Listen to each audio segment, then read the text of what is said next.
बिस्मिल्लाहिर्रहमानिर्रहीम। सन्यासी बाबा उल्फत हुसैन की तरफों अस्सलाम वालेकुम। आज का मौजू है चाय के बारे कि चाह का नुकसान की है, चाय के फायदे की ने, किस तरह पीनी चाहिए, किहड़े मजाज वाले नूं पीनी चाहिए।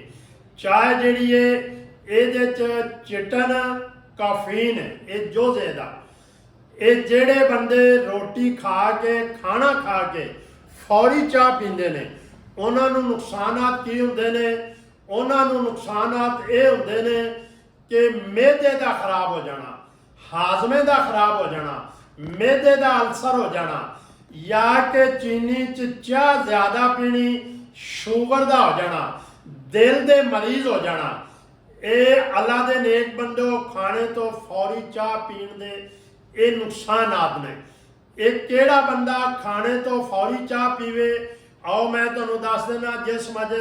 जिस बंदे का मजाज असाबी है वो खाना खान तो फौरी बाद चाह पी लवे ਉਹਦੇ वास्ते अच्छी है, मगर जिस बंदे का मजाज गुद्दी है वो कम अज कम 1 घंटे बाद चाह का इस्तेमाल करे। कई बंदे स्मार्ट रहन दी बारों चाह पींदे ने।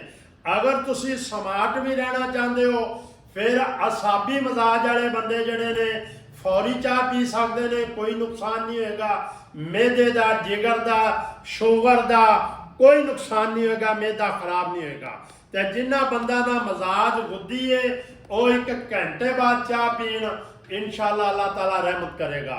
इस गल ते अमल करो, अल्लाह तुहानूं शफा देवे। अगली वीडियो तक इजाजत दो। अल्लाह हाफिज।